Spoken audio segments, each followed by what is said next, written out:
Parfait. Alors, on commence un enregistrement portant sur les questions, portant sur le diaporama qui a présenté le calculateur budgéto. Oui. Deux choses, Bernard. C'est Rénald? Oui, c'est ça. Bon, OK. Vas-y, Rénald. Dans la présentation, au niveau des impôts, tu as parlé d'intérêt, de dividendes, mais gain capital, a-t-il été oublié ou ben non, c'était pas nécessaire? En fait, c'est que c'est au moment de la vente. On ne peut pas le savoir à l'avance quand vous allez vendre tel placement. Alors, ce qui est Exact. prévu, c'est que dans les onglets d'impôts, vous êtes capable d'aller placer l'année où vous allez vendre un placement, vous allez recevoir un gain en capital. Yeah. Alors, lui, il va être imposé. Alors, vous allez voir le résultat dans votre feuille d'impôt. Il va être imposé. Vous saurez quel est le montant du gain en capital qui sera inscrit sur votre feuille d'impôt et vous pourrez aller le placer directement à l'année en question. Il y a une ligne gain en capital pour l'année 2072 ou 2028. Vous avez obtenu 2500 $ de gain en capital. Vous pouvez aller marquer 2500 $. Donc, à partir de là, ça va se mettre à jour pour les années suivantes. Parfait. Au niveau de la formation, Bernard, est-ce qu'on est obligé de prendre toutes les formations ou bien on peut choisir juste un paramètre? Ben, en fait, vous pouvez choisir seulement les morceaux qui vous intéressent, mais par expérience, je peux vous dire que les gens qui font ça ne suivent pas parce qu'il y a une démarche constructive. On fait référence à ce qui a été présenté auparavant, de sorte que ces gens-là, ils restent un peu comme à part. Ils ne permettent pas aux gens de... Si ce sont des gens qui ont beaucoup de connaissances, ils ne permettent pas aux autres de profiter de leurs connaissances. Alors, ils restent un peu sur la touche. Et lorsqu'ils arrivent, puis qui sont des personnes nouvelles dans le groupe, bien, les personnes qui sont moins familières sont un peu gênées de poser des questions B.A.B.A. Alors, c'est ça, là, ça vient briser un peu la dynamique du groupe. Aussi, c'est que si vous arrivez, par exemple, seulement pour un calculateur en particulier, que les autres éléments ont été construits auparavant, les personnes qui ont reçu la formation savent exactement de quoi il est question. Ils remplissent facilement l'information, mais les personnes qui n'ont pas suivi les autres formations, la bouchée est très grosse pour eux autres. Alors, c'est ça. Les blocs en question, ça dépasse 1 heure chaque fois. Ce que j'ai prévu actuellement, le rythme de formation, c'est une rencontre de 3 heures par semaine. D'un coup. Pour l'ensemble. On a essayé de faire ça de façon continue depuis le retour au mois de septembre, là, parce qu'on a interrompu la formation du groupe 3 lors du début de la pandémie au mois de mars.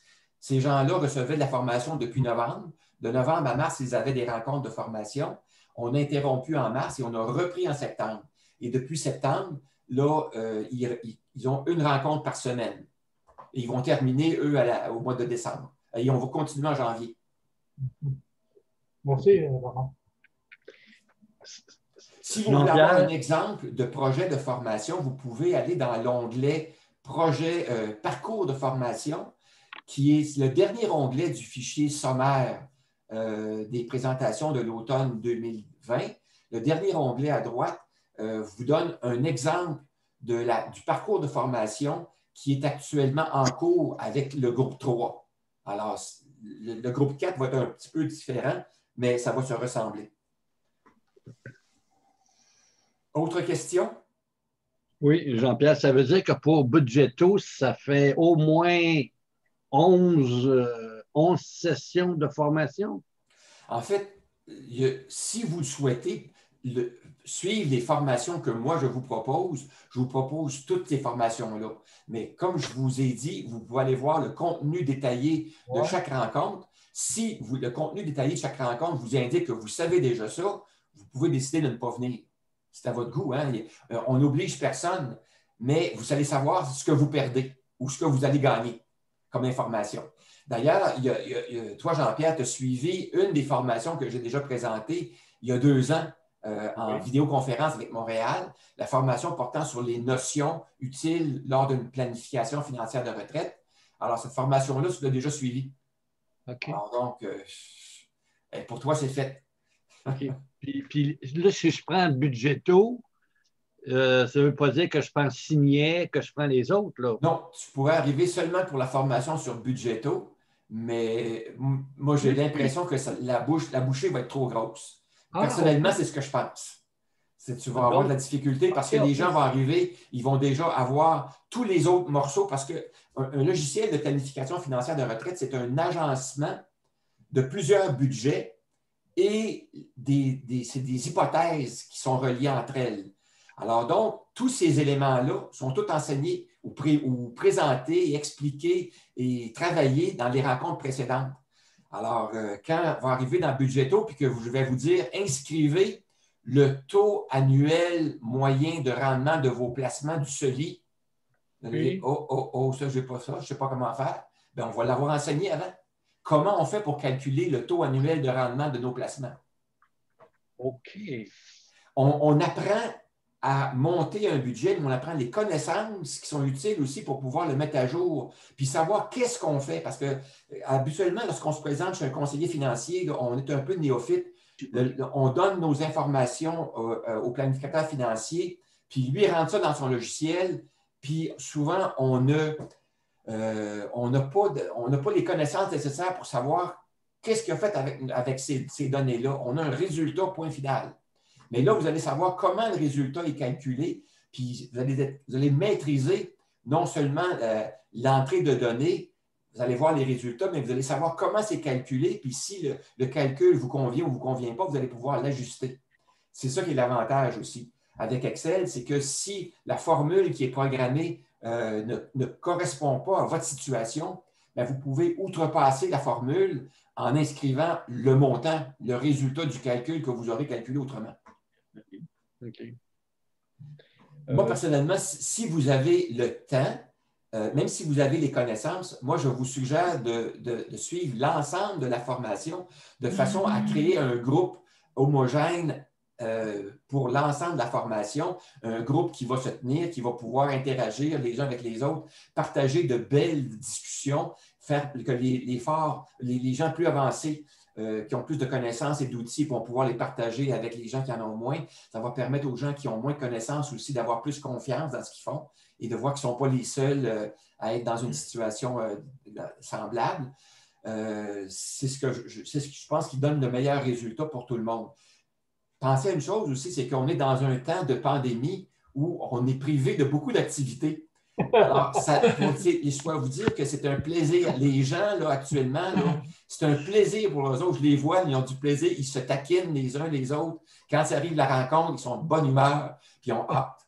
Puis quand je leur demande de faire des travaux, des petits devoirs, ils les font avec plaisir, puis ils sont contents. Ça devient comme un élément structurant dans notre horaire, de la semaine, cette rencontre-là en Zoom. Puis, c'est ça, ça devient un plaisir, et en même temps, on construit nos connaissances.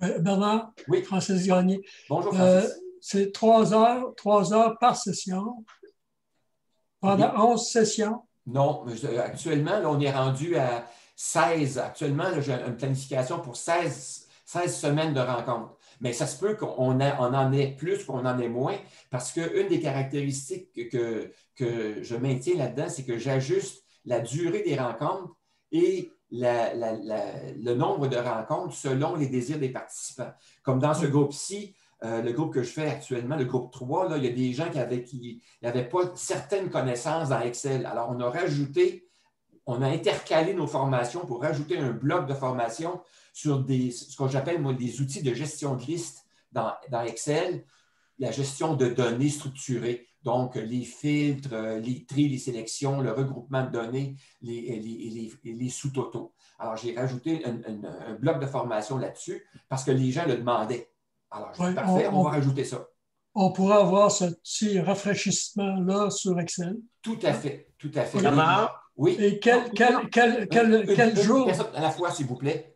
Quel jour de la semaine et quelle heure? Moi, je vous propose une continuité. Les mercredis matins, de 9h à midi.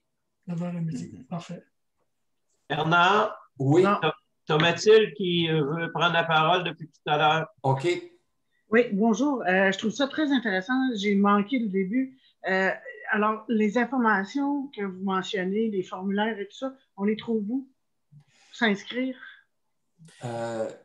Ils ont été présentés le 23 septembre. Alors, OK, donc, dans le document qui s'appelle Sommaire des présentations de l'automne 2020, dans ce document-là, il y a plusieurs onglets. Il y a un onglet par date de rencontre. Si vous allez à la rencontre du 23 septembre, vous allez voir les hyperliens, dont le fichier portant sur le sondage. Vous pourrez cliquer sur ce lien-là, aller chercher le sondage, y répondre, puis me le retourner. C'est ça. Alors, ce sommaire-là des présentations du 23, je trouve ça où? C'est ça ma question. Veuillez répéter, s'il vous plaît, parce que j'avais un message à l'écran en même temps que vous. Alors, le sommaire de la présentation avec les différents onglets, je trouve ça où? Vous allez trouver ça dans l'hyperlien que je vais vous envoyer après la rencontre. Après la rencontre, j'envoie un courriel qui contient un hyperlien qui va vous conduire à l'espace OneDrive dans lequel vous allez retrouver quelques fichiers, dont entre autres celui-là. Parfait, merci. Et si vous avez remarqué des rencontres précédentes, il y a un fichier qui s'appelle Index des enregistrements. Ce fichier-là contient la liste des enregistrements qui ont été faits lors des rencontres précédentes. Alors, si vous avez raté la rencontre portant sur le calculateur signet et que ça vous intéresse, vous pourrez aller voir les enregistrements qui ont été faits lors de cette rencontre-là. Vous pourrez aller réécouter. Vous pourrez réécouter ces enregistrements-là. D'accord. Mais donc, le 4e groupe, il commence quand? Ou encore là? Il va commencer le 4 novembre. OK, c'est bon. Parfait. Merci.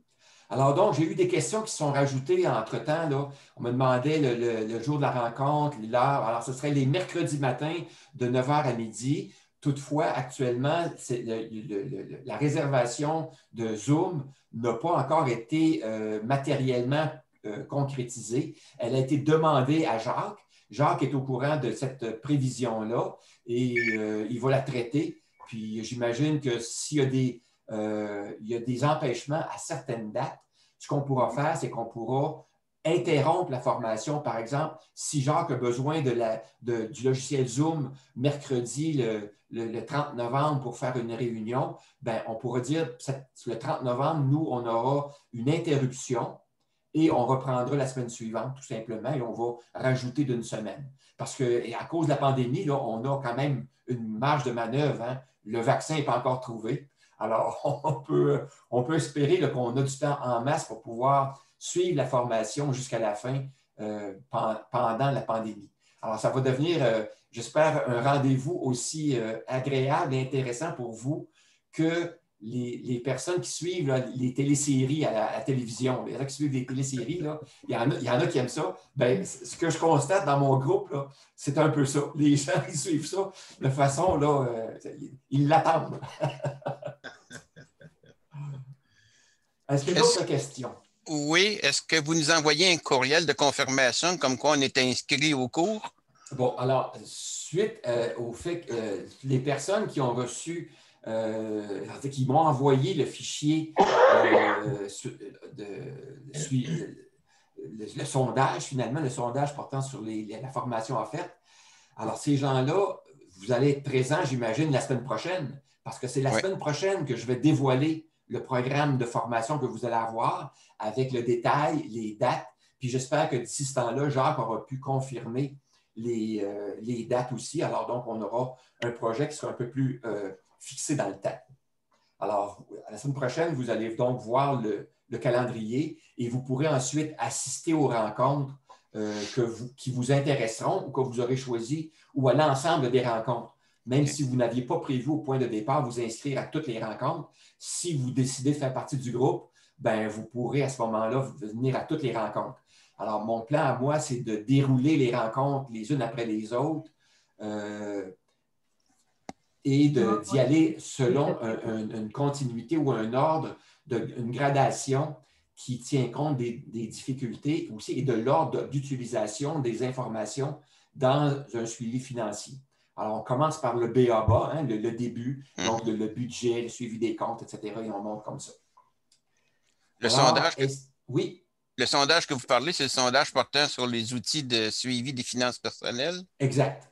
Puis quand ceux qui ont répondu à la question Q2 là, sont considérés comme inscrits. Ils sont considérés comme ayant besoin, comme Ayant besoin. souhaitant utiliser ces outils-là. Alors moi, je regarde cette colonne-là, ceux qui souhaitent utiliser ce type d'outils-là, ben, je me dis, ces gens-là, s'ils souhaitent l'utiliser et que moi, je les propose, ils vont sûrement venir à la formation. Alors, c'est ce que je déduis. Alors, d'où l'idée, parce qu'il y a des gens là, qui ont coché toutes les rencontres, parce que c'est des gens qui étaient en appétit de ce type d'outils-là. À ce moment-là, moi, je vais dérouler les rencontres les unes après les autres dans un ordre logique et une gradation. Peut-être une autre question. Oui.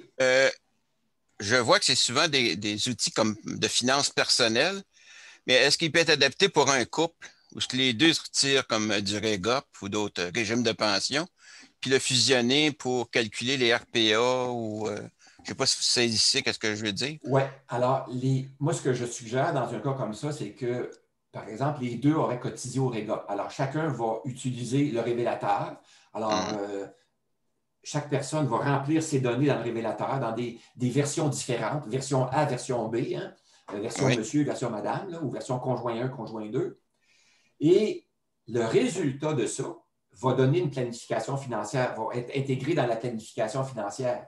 Alors, chacun pourra avoir sa planification financière si vous souhaitez travailler de façon séparée ou si vous souhaitez dire, bien là, en plus, on va en faire une commune.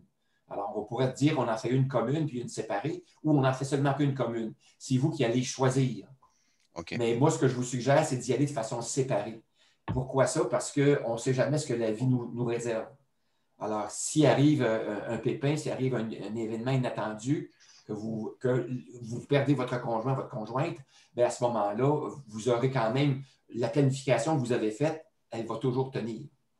Et celle qui est commune au couple, bien, elle pourrait être distincte. Puis si le couple est dissous pour une raison ou pour une autre, bien, cette planification-là, vous n'en tiendrez plus compte, tout simplement.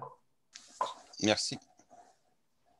D'ailleurs, ça va être aussi intéressant pour l'impôt, hein, parce que l'impôt, il faut que vous fassiez chacun votre rapport d'impôt. Alors, vous allez pouvoir inscrire vos résultats d'impôt, chacun dans votre version de Budgeto. Oui. Voilà. Merci.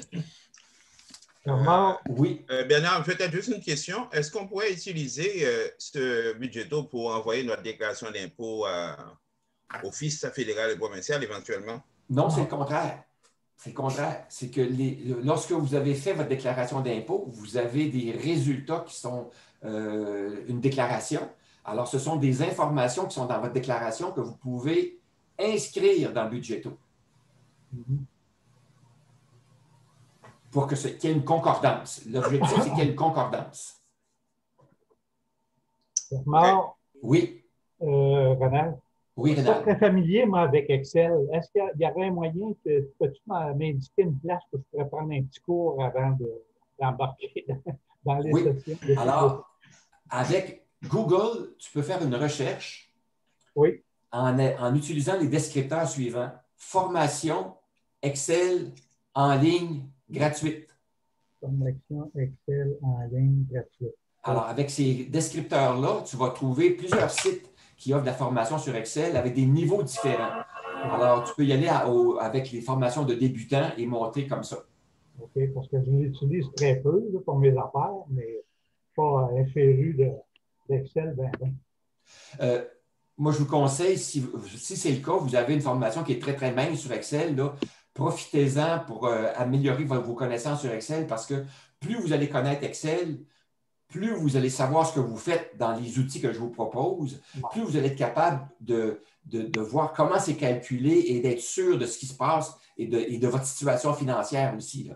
Autre élément, c'est que si vous ne connaissez pas bien Excel, par exemple, si vous ne connaissez pas la distinction entre adressage relatif et adressage absolu, bien, vous pourrez peut-être commettre des erreurs de manipulation.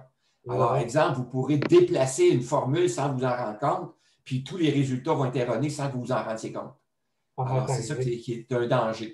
D'où l'idée d'avoir une connaissance minimale sur Excel. Entre autres, savoir naviguer et connaître la façon d'adresser des formules. Oui, d'autres questions? Oui, excusez-moi. Il y en a une personne à la fois. Qui a posé qui veut? Il y a une question écrite. OK, une question écrite de Jacques? Non, de Doris. De Doris. Alors, je vais essayer de voir ça. Pour l'instant, je ne vois pas cette question-là. Je suis à la retraite depuis nombre d'années. Pose une question sur un des formulaires. Quelle est la question? Doris, est-ce que tu veux l'exprimer? Ben, c'est parce que je ne la vois pas. Et tu en arrière de la question, tout de suite après la question de Jean Lacerre.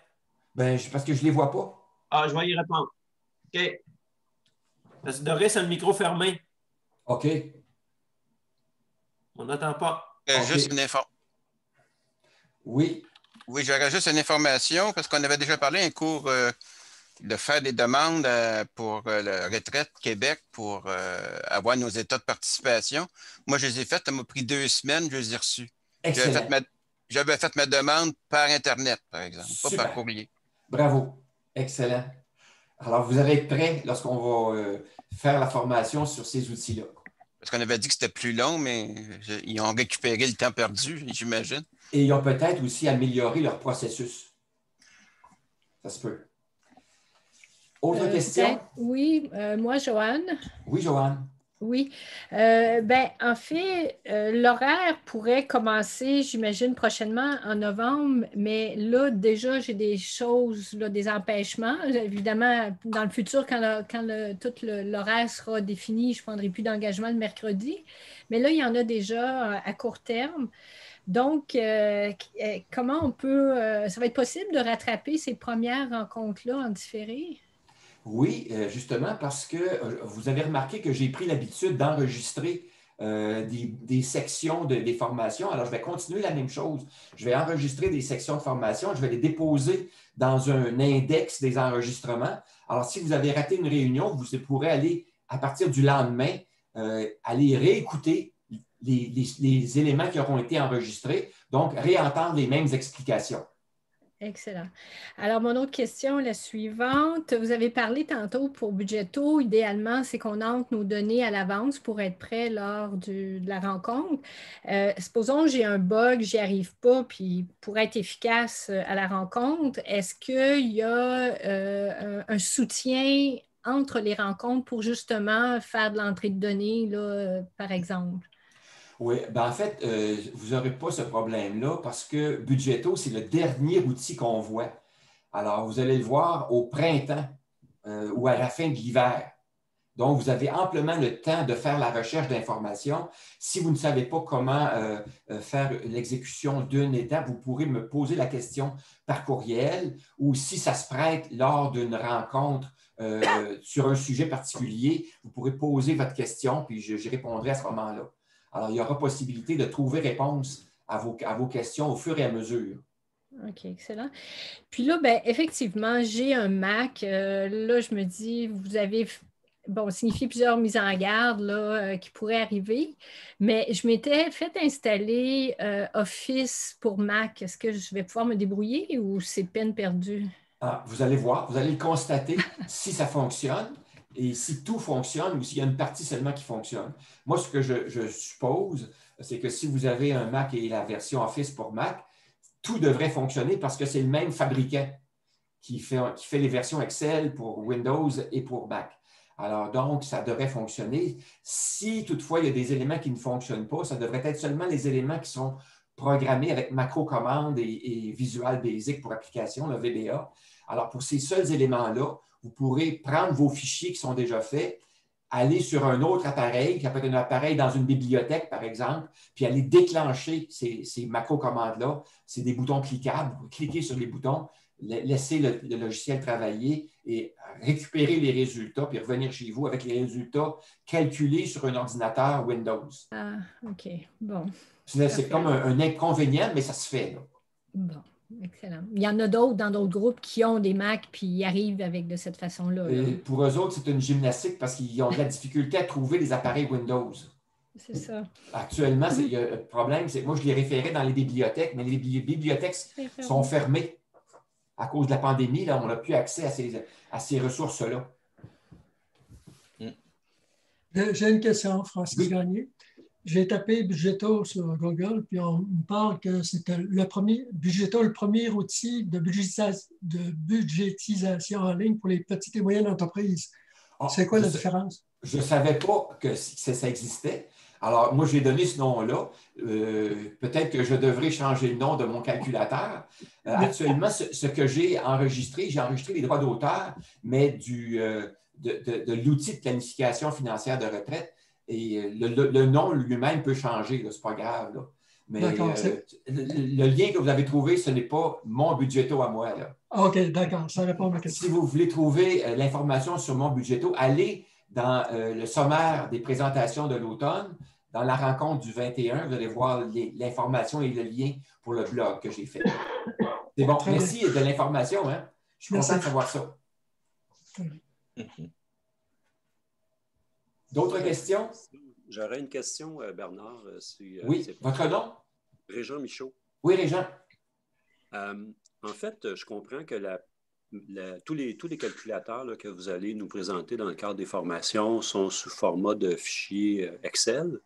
Je voulais savoir, est-ce que c'est possible de les télécharger immédiatement ou s'il faut attendre chacune des formations, là, le début de chacune des formations pour pouvoir avoir accès aux fichiers et les downloader sur notre ordinateur? Moi, je préférerais vous les transférer au fur et à mesure que la formation se fait parce que sinon, ça devient comme une collection qu'on affiche sur le mur ou qu'on laisse dans le fond de notre ordinateur puis ça ne bouge pas puis ce n'est pas utile. Là. Alors moi, si vous voulez les utiliser, utilisez-les dans l'ordre et au fur et à mesure. C'est ce qu'il y a de mieux pour vous. Vous allez faire, s'il y a des apprentissages que vous n'avez pas besoin de faire, bien, vous pourrez ne pas passer de temps à les utiliser. Là. Mais dans ce que j'ai à offrir, ce ne sont pas que des calculateurs. Hein. Il y a des outils de calcul plus simples et il y a 4 calculateurs que je vous propose qui sont des outils qui sont qui ont développé avec une plus grande finesse, si vous voulez, qui sont destinés à être utilisés par plusieurs utilisateurs avec une programmation qui permet de tenir compte de plusieurs situations. OK. Mais pour avoir accès à ces fichiers, au fur et à mesure. Au fur et à mesure. Donc, vous allez les déposer sur OneDrive exact. Au moment où vous allez débuter chacune des formations. Exact. Okay. En général, ce que je fais, c'est que lors de la semaine où je donne la formation, je donne l'information sur le sommaire de la rencontre et les fichiers sont déposés à ce moment-là. Donc, si vous voulez les voir avant la rencontre, vous pouvez aller jeter un coup d'œil facilement. OK. Parfait. Merci. D'autres questions? Pas d'autres questions? Alors, si vous permettez, je vais terminer l'enregistrement.